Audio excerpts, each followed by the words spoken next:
Hello everyone, कसे आहात तुम्ही सगळे? आय होप तुम्ही सगळे ठीक असाल. तर सगळ्यांना सर्वप्रथम जय मा काली. आणि बघा आता सकाळचे वाजलेत 8 आता, आणि ऋतुजाचा पेपर आहे. आता टेन्शन आहे. चहा बनवायला ठेवलेला आहे मी. म्हटलं ऋतुजाला उठवतो, तर आता ऋतुजाला उठवायला चालली आहे मी. ये ना कोमल, चल ना उठवाय तिला. आता झोपली आहे बघा. सकाळी थोडा वेळ, रात्रभर काही झोपली नाही. तिला खूप बरं नव्हतं वाटत. ताप पण आहे तिला, सर्दी पण, ताप पण, आणि वरनं तिचे ते हातपाय थरथर कापत आहे. रात्रभर त्या भीतीने ना मी काही झोपली नाही बघा. टेन्शन. ऋतुजा, ये ऋतुजा, ब्रश करते का? ब्रश करते का थोडंसं? उठणं. भूक पण लागली का? हो, उठते का?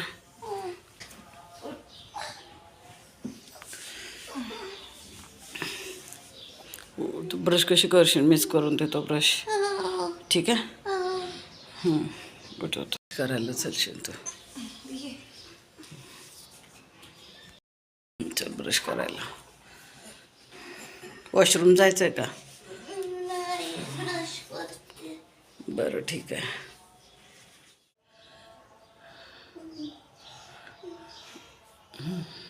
अजून चहा पाणी व्हायचंच आहे आमचं. आईची पण इच्छा नाही होत आहे बघा. चाय पाणी पण प्यायची इच्छा होत नाही. भात बनवू का? भात खाते का? थोडी भात खाते थोडा. चटके लागत आहे ग हिला. तापाची पण गोळी देईन थोडीशी. नाही, ते याची डोकेदुखीची होते. तापाची पण गोळी ते जरा तिला. झोपते थोडी इकडे. थोडीशी झोप इकडं. मी तोपर्यंत चहा घेऊन येतो तुझ्यासाठी, ठीक आहे? इतकं टेन्शन आलं बघा. नुसती झोपूनच आहे. कशी पेपर देणार आहे, काय देणार आहे माहीत नाही आता. आणि मला खूप कमेंट आल्या होत्या की तुम्ही तुमच्या भावाच्या घरी जावा, असं करा तसं करा, आणि तुम्ही गव्हर्मेंट हॉस्पिटलमध्ये जा. तर मी तुम्हाला सांगते त्याचं काय, म्हणजे काय इश्यू आहे, काय प्रॉब्लेम आहे ते तुम्हाला आता सांगते मी थोड्या वेळात. बघते हिला काही चहा वगैरे देता येतो आहे का, कारण की नाही रात्रभर तिला काही ते पचलेलं नाही आहे. उलटी पण झाली 1-2 तिला, कारण मळमळून राहिलं, ताप येऊन राहिला, आणि डोकं दुखत आहे. त्या डोकं दुखण्याने तिला नाही का मळमळते खूपच. त्यामुळे काही खाल्लं तरी ते सगळं बाहेर निघत आहे. असं आहे सगळं इश्यू. थोडंसं भाजीचं घेऊन ये ना जरा. हां, डाळ आणते का? अर्धा पाव घेऊन ये तुरीची डाळ. भाजी काय आता सगळ्या भाज्या मागच आहे. हो, ठीक आहे. डाळ घेऊन ये थोडीशी, अर्धा पाव. एक काम कर, तांदूळ आहे ना 1/2 किलो, आणि डाळ 1/2 पाव घेऊन ये. डाळ भात बनवतो, नाही तर खिचडी बनवून देतो, ठीक आहे? झोपत तुझ्या थोडा वेळ भेटून राहतो. मी चहा वगैरे बनवतो. आता चहा प्यायला चालली आहे ऋतुजाला उठवायला. उठणं तुझ्या, उठणं. मग आता कसं करूया? तुझा हात पाय थरथर कापत आहे. कसं करीन मग मी? रड नको, थांब. बघू काहीतरी होते का. नाही तर मग कसं पेपरचंच टेन्शन आहे मोठं, है ना? हां, रड नको, थांब. होईल काही ना काही, बघू काही जमते का. पैसे आपण बघू. मेडिसिन घेतली तर होईल. हां, हो, रडू नको तू, रडू नको. बघू काय होते, ठीक आहे? रडू नको. लाव ना त्याला फोन, लावून बघ ना दुसरीकडून कुठून बाहेरून. इथं सगळं व्यस्त दाखवत आहे. जेवणाकडनं लावू शकतो तुम्ही. लावला दुकानमध्ये जाऊन सगळीकडे. आज तुम्ही किती जण मग पूर्ण दुकानांमध्ये जाऊन फोन लावलाय. द्वारा डायल किया गया नंबर अभी व्यस्त है. व्यस्तच दाखवत आहे तू इथे. प्रयास करें. Block The number you have dialed is currently busy. रडत Please try later. नाही उचलत आहे. आपण ज्या व्यक्तीपर्यंत पोहोचण्याचा प्रयत्न करत आहात ती व्यक्ती सध्या व्यस्त आहे. कृपया थोड्या वेळानंतर पुन्हा कॉल करा. आपके द्वारा. तर बघा ना, फोनच उचलायला तयार नाही आहे तो. इतके फोन करून थकलो. कोमल एवढी बाहेर जाऊन फोन करते. आता कुणाला फोन असं मागणं पण चांगलं नाही वाटत ना. एवढे बाहेर ना मी फोन करतोय बघा, पण काहीच उचलायला तयार नाही आहे. असे आहेत बघा आमच्या घरचे, आणि लक्ष द्यायला तयार नाही आहे. एवढं तिचे पेपर आहे 12वीचे, ते 12वीचे पेपरचा लॉस होऊन राहिला तिचा 12thचा, पण काही लक्ष नाही द्यायला तयार आहे. अरे मीच दिलेले माझे पैसे द्यायला पाहिजे ना, विचार करा. मी त्यांच्या अडचणीमध्ये त्यांना मदत केली, आज मी प्रॉब्लेममध्ये आहे, त्यांनी द्यायला पाहिजे की नाही तुम्ही सांगा. माझ्या भावाला तर मला पुष्कळजण म्हणत आहे की तू त्याच्या घरी जा वगैरे, मला कमेंट्स येत आहे. अरे पण तो कुठे राहते मुंबईला ते पण मला माहीत नाही आहे, त्याची दुकान कुठे आहे ते पण मला माहीत नाही आहे. आणि गावाकडे जाऊन काय करू, भांडणं करू का? माझ्याही कसल्याशिवाय ते तुम्हाला माहीत तरी आहे का? तिला नको आहे आम्ही, तर ती कशाला आम्हाला पैसे देणार, विचार करा. नाही दिले म्हणते तू पैसे कधी आम्हाला, पैसेच नाही दिले म्हणते तर बोलण्याचा काही प्रश्न राहिला का? एवढे लोक बदलतात हे मला अजिबातच म्हणजे ना, मी लोकांचं ऐकलेलं आहे की लोक असे करतात तसे करतात, यूट्यूबवरती आपण एवढं पाहतो. पण माझ्याच घरचे असे निघतील ना, मला ह्याची अजिबात कल्पना नव्हती. माझ्या मुलींना पण त्यांनी घाण शिव्या दिलेल्या आहे. घर बांधत होते ते, घरात जे घरी काम करायला लेबर असतात ना, त्यांच्याकडून तिने मला शिव्या पण दिल्यात. फोन सगळ्यांचे फोन रिजेक्ट लिस्टमध्ये माझा नंबर टाकून ठेवला आहे. फोन बंद पण येत आहे, मग कधी खोलतात तर रिजेक्ट लिस्टमध्ये टाकलेलं दिसतंय. नेहमी व्यस्त नेहमी व्यस्तमध्ये नाही राहत, ब्लॉकमध्ये टाकून ठेवला आहे त्यांनी आमचा नंबर. काय केलं पाहिजे सांगा. आता तुम्ही पुष्कळजण म्हणता की गव्हर्नमेंटमध्येच आहे. अरे गव्हर्नमेंटमध्ये ट्रीटमेंट नाही होत आहे. मी ऑलरेडी 3-4 वर्ष गव्हर्नमेंटमध्ये जाऊन आलेली आहे, आणि ब्रेसिंग ट्रीटमेंट आहे. मी इथे सुद्धा ब्रेस बनवलेला आहे. मी दाखवीन ते तुम्हाला. मागे मी गेली होती ना, तेव्हा मी त्यांना मागितला होता तो ब्रेस, तर म्हणे तुम्ही आता तुम्हाला हा नाही देणार म्हणे, हा इथेच आता राहणार म्हणे ब्रेस म्हणे. गव्हर्नमेंटमध्ये ओव्हन नाही आहे, बनवता नाही आहेत, चांगले डॉक्टर नाही आहेत. आता ही इतकं प्रॉब्लेम आहे ना, हे तिच्या स्कोलिओसिसमध्ये प्रॉब्लेम आहे. तर खरंच का म्हणजे का मी एवढं, मला म्हणजे पैसे माझ्याकडे काही खूप आहेत का मी जे प्रायव्हेटमध्ये जाऊन करणार आहे. आमची प्रॉब्लेमच अशी आहे, इथल्या डॉक्टरांना पण कळत नाही आहे. एका ताईने मला म्हटलं होतं वाड्या हॉस्पिटलला जाते, वाड्या हॉस्पिटलमध्ये पण जाऊन आलेली आहे मी आत्ताच नाही जात आहे. मी किती वर्षांपासून माझ्या मुलांना मी घेऊन जात आहे हॉस्पिटलला.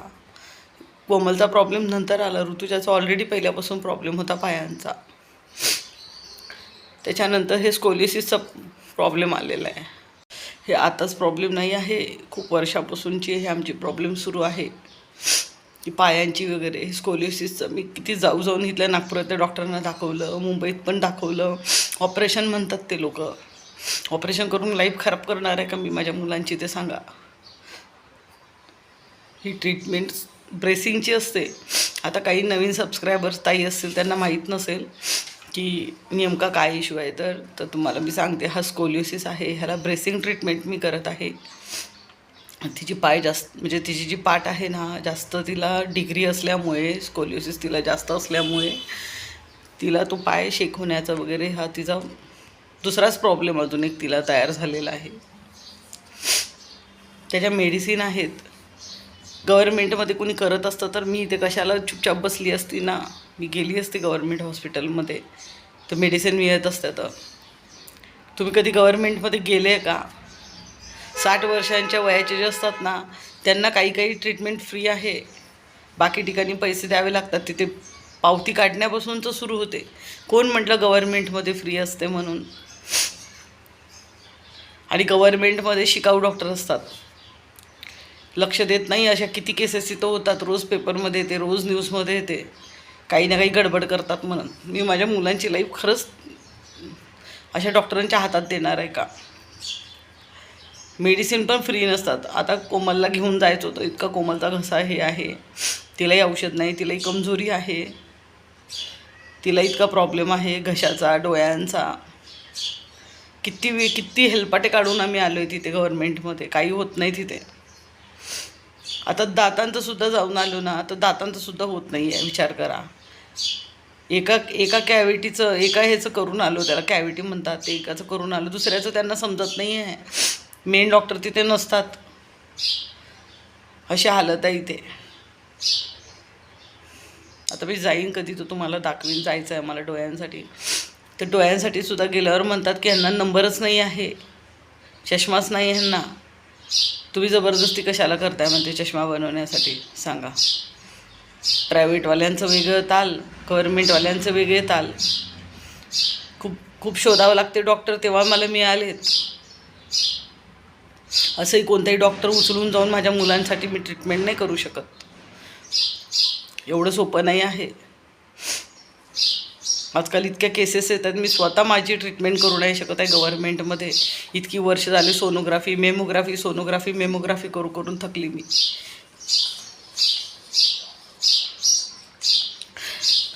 गायनॉकॉलॉजिस्टमध्ये सर्जनकडे जा आणि सर्जनमध्ये गायनॉकॉलॉजिस्टकडे जा. हेच चालू आहेत की वर्ष माझ्यासोबत माझ्या एका प्रॉब्लेमसाठी. आणि त्याच्यामुळे मला इतके प्रॉब्लेम्स आले. शेवटी मला एक डॉक्टर मॅडम भेटली, तिने मला ऑपरेशन सांगितलेलं आहे. जेव्हा मी पूर्ण वैतागून गेली तेव्हा मला डॉक्टर भेटले, पण मी पैशांच्या प्रॉब्लेममुळे जाऊ नाही शकत आहे. आता मला कोणती तर ताई म्हणली ते खोबराकडे डॉक्टरकडे आम्ही ऑलरेडी जातो. जनरल डॉक्टर आहेत ते काय करणार ह्याच्यामध्ये. एवढे हायफाय डॉक्टरसुद्धा काही करू नाही शकत. पाईल्सचे आहेत त्यांचं, माझं स्वतःचं त्यांच्याकडे पाईल्सचं ट्रीटमेंट होतं. ऑपरेशन सांगितले त्याच्यानंतर मी त्यांच्याकडे गेली पण नाही. काही नाही करू शकत ते ह्या आमच्या प्रॉब्लेममध्ये. आणि माझ्या कामाचं असं आहे, आता एक काम मिळाले, आता मेमध्ये ते लग्न राहील. हळद आता केली मी कशी तरी. माझी ऑलरेडी तब्येत खराब असल्यामुळे माझे कितीतरी कामं हे होऊन गेले. कारण फोटो शेक झाले, फोटो हे झाले तर प्रॉब्लेम येते कामामध्ये. आणि देत नाहीत पैसे. मेन म्हणजे कितीही कामं केले ना तुम्ही तर तुम्हाला वेळेवर पैसे नाही मिळत. इतक्या त्रासात एवढ्या तब्येत खराब असताना सुद्धा मी जाते, तरीसुद्धा मला पैसे नाही वेळेवर मिळत. फोटोग्राफीमध्ये हाच प्रॉब्लेम असतो. हॉलला देतील, जेवणा खाण्याचं सगळं करतील, पण फोटोग्राफरला पैसे कधी वेळेवर नाही मिळत. म्हणून आमचे एक सर आहेत ते जॉब करतात. आता माझा हा प्रॉब्लेम आहे. मला आता खूप जण म्हणतात की तू जॉब कर. माझा प्रॉब्लेम आहे, मला बसता नाही येत. मला पाईल्सचा आहे, जास्त वेळ मला बसता नाही येत. मी उठत बसत काम करत असते. पूर्ण बॉडीच माझी एक ना एक पार्ट माझा दुखतं आहे. कोणतं असं नाही आहे. एवढे मोठे गाठी आहेत मला माहिती आहे का तुम्हाला. तुम्ही मागचे व्हिडिओ बहुतेक बघितले नसतील. ऑलरेडी मी इतकी त्रासात आहे. माझा एक ब्रेस्ट, खूप लेफ्टवाला ब्रेस्ट माझा दुखत असते. माझ्या पोटात लेफ्ट साईड दुखत असते. मला गाठी आहे, त्याचं मला दुखणं आहे. ते दुखणं घेऊन मी काम करत असते. हे सगळं माझ्या घरातल्यांना माहीत आहे बरं का. तरी मला पैसे देण्याचं नाव नाही. तेव्हा म्हणायची हां तसं तर आम्ही तुला दिले पाहिजे, पण काय करणार. पण आता त्यांची परिस्थिती बदलली आहे ना. माझा भाऊ कमवतो, ते एक इमानदारीनं माणुसकीच्या नात्यानं की आपण पैशांची देवाणघेवाण करतो, एखाद्याच्या प्रॉब्लेममधनं काढतो. मी लाखानं पैसे दिलेले आहेत माझ्या नवऱ्याने आणि मी, पण दिलेच नाही म्हणते. आता दिलेच नाही म्हणते तर काय राहिलं तुम्ही सांगा. भावाला पण शिकवते तू देऊ नको म्हणून, तर तो फोन बघा व्यस्त मध्ये टाकून ठेवला आहे त्याने फोन. काय केलं पाहिजे. मी आलीच आहे इथं यूट्यूबर ह्याच्यासाठी की काही म्हणजे व्हिडिओतनं काही होईल माझी इन्कम. मी काही क्राऊड फंडिंगने काही मला होईल तर कुणी मला मदत करायलाच यूट्यूबर तयार नाही आहेत. मग काय केलं पाहिजे सांगा. दिवस काय सांगून नाही आहेत आणि वेळ काही सांगून नाही आहेत. आता ही वेळ आली आहे तर काय करणार. आतापर्यंत मी माझं घर कसंही करत होती. माझ्या मुलांना नाही म्हणजे प्रायव्हेटमधलं मी काढलं तर गव्हर्मेंटमध्ये मी टाकलं त्यांना. पण आता इथनं पुढचं आहे ना, हे जे माझ्या ट्रीटमेंटमुळे माझ्या तब्येतीमुळेच मी मागे पडायला लागली आता. म्हणूनच मला प्रॉब्लेम चालू झाले. मुलांचे होते तर मी कशी तरी करत तरी होती, पण आता माझी स्वतःची तब्येत खराब व्हायला लागल्यामुळेच मी काही करू नाही शकत आहे.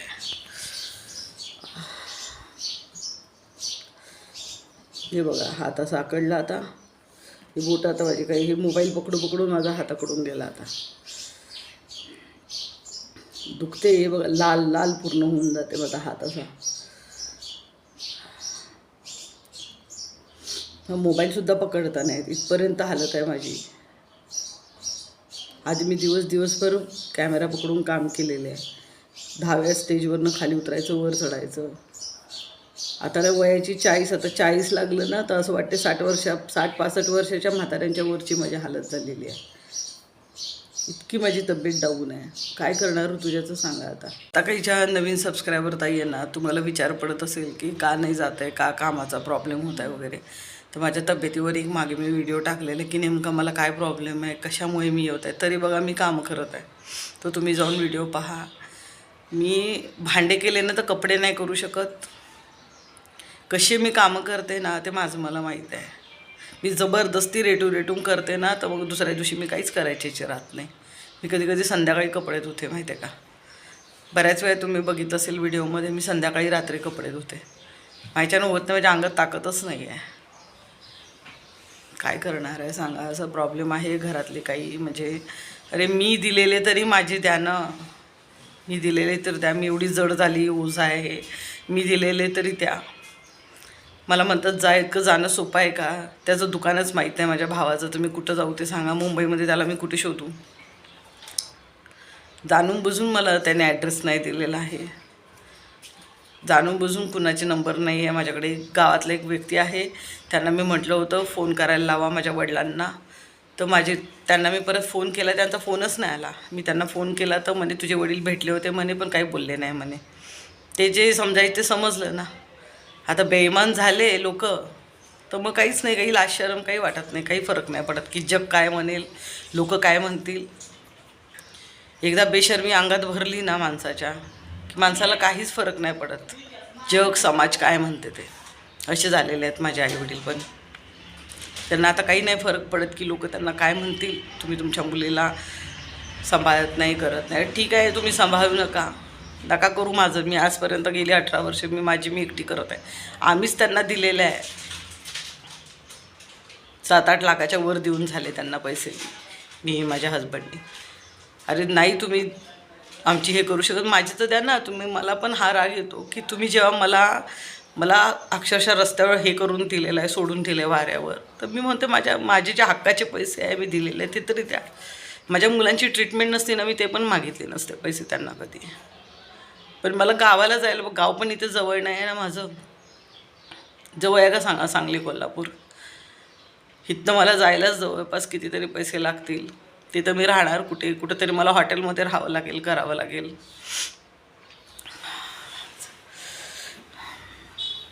तिथं राहायचं, करायचं, अजून भांडण करायचं. खरंच माझी मानसिकता आहे का, इतकी गेलेली केस आहे ते, इतकी घाणेरड्याशिवाय देते की तुम्ही ऐकू नाही शकणार. काय जाऊन तिथं भांडून करू तुम्हीच सांगा. आता ज्यांना बेईमान व्हायचं आहे तर ते बोलूनच दिलं ना. बेईमानी तर दिसूनच गेली की तू कधी दिले होते, आम्ही काही घेतले नाही. माझे वडील बोललेले आहे, माझी आई तर आहे अशी मला माहीत आहे, जेव्हा माझे वडीलच बोललेले आहे की तिने आम्हाला कधी पैसे नाही दिले. मग आता काय भांडणार आहे. लोक म्हणतात काही लिकापडी आहे का. आता कुणी आई बापाला मदत करते तर लिकापडी करून देते का की मी तुला एवढे दिले. सांगा आता. बेईमानी जर माणसाला करायची असले तर कसंही करते. पण मला हे बिलकुल यकीन नाही होतं की माझ्या आईवडील अशी निघालेले. जगात आपण बघतो ना, ते पण असे खालच्या स्तराचे काही आईवडील असतात. तर माझेच आईवडील असे निघाले. आणि नवरा मेल्यावर पूर्ण माझा नवरा वारल्यावरती पूर्ण लुटून घेतलं त्यांनी. सगळ्यांनी लुटलं, सासरच्यांनी लुटलं, घरातल्यांनी, आईबापांनी लुटलं, बहीण भावानी लुटलं. माझ्या बहिणीला पुढे करायची, आयसीयूमध्ये भरती आहे म्हणून सांगायची. आता मर झ काही कर तिकडे. गेली 11 वर्षे मी माझ्या आईवडिलांकडे गेलेली नाही आहे, येऊ नको म्हणून सांगितलं आहे. मग कशाला जायचं मी पानसटसारखं. इथे पैसे नसताना मी एवढ्या त्रासात असताना मी त्यांच्यासाठी कपडे घेऊन द्यायची, त्यांच्यासाठी खायला प्यायला घेऊन जायची. तरी त्यांना कोणत्याच गोष्टीचं काही आहे नाही आहे. एवढं केलं मी आधी त्यांच्यासाठी. पण आज हे दिवस दाखवतील ना मला वाटलं नव्हतं. जेव्हा परिस्थिती माणसाची बदलते ना, लोक विसरून जातात. आईवडील जसे आहेत जगाला काय म्हणा. अरे मला काही ताईंनी तरी मदत केली, काही सबस्क्रायबर ताईंनी तरी मदत केली. एवढे 18,000 जमवणं पण माझ्याने होत नाही ना. मला पुण्याला जायचं, कसं करायचं. तिच्या रिपकेजमध्ये ते ब्रेस घुसत आहे. आपल्या बरकड्या असतात त्या 2 बरकड्यांच्या आतमध्ये तो ब्रेस घुसत आहे. मी कशी जाऊ, मला विचार पडला. मला पुण्याला पण जायचं आहे, कशी जाऊ मी पुण्याला. कुणी काही मुख्यमंत्री मदत नाही करत, कोणीच मदत करत नसतात. मला पुष्कळताई म्हणतात की एखाद्या मुख्यमंत्र्याकडे जा, ही योजना आहे ती योजना आहे. काही नाही आहे, ब्रेसिंगसाठी कोणती योजना नाही आहे आणि काही नाही आहे.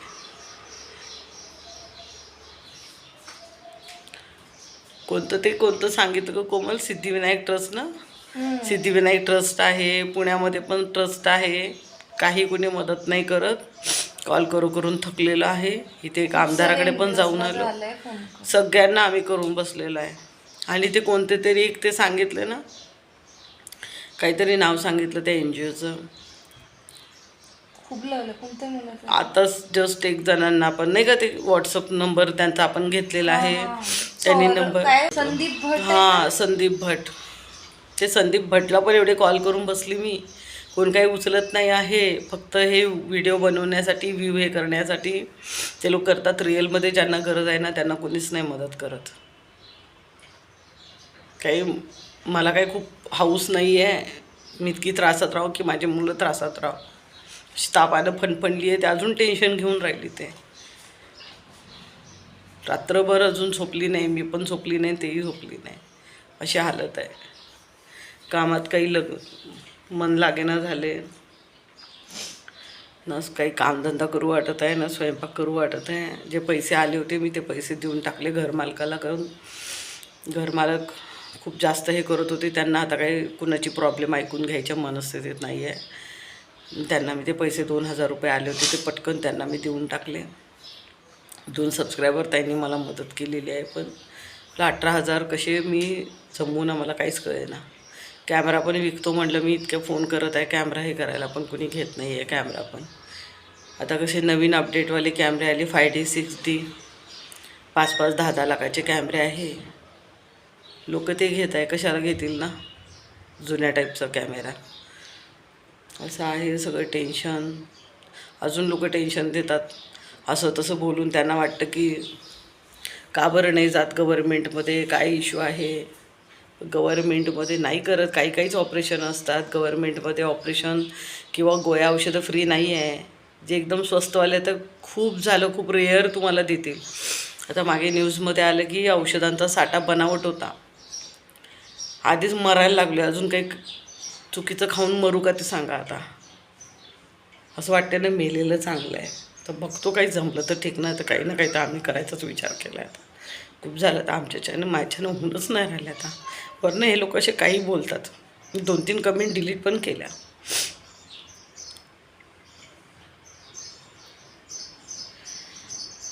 जाऊ दे, जे जमेल ते जमेल आता. नाही तर शेवटी आहेच मग एकच पर्याय आता, जगू नाही तर मरू. मग काय करणार आहे आता. लोकांमध्ये माणुसकी नाही राहिली. जेव्हा घरातल्यामध्येच माणुसकी नाही तर बाहेरच्यामध्ये काय माणुसकी आहे. नाही राहिली आता ती माणुसकी. काही आहेत, काही चांगले आहेत म्हणा सबस्क्रायबर ते, पण काही यूट्यूबर नाही आहेत चांगले, खरंच सांगते. म्हणजे मी त्यांना एवढी माझी प्रॉब्लेम सांगितलेली आहे ना, तर ते प्रॉब्लेमसुद्धा सांगायला तयार नाही आहे. कुणी नाही करत म्हणतात हेल्प. असं आहे. काय करणार, सगळा मला विचार पडलेला आहे आता. आता मी तेच व्हिडिओचा एंड करते बघा. जगलो तर भेटू, मेलो तर नाही भेटणार आम्ही. भेटते माहीत नाही, भेटते म्हणायलाही मला कसं तरी वाटतं आता. मी ठेवत आहे, बाय.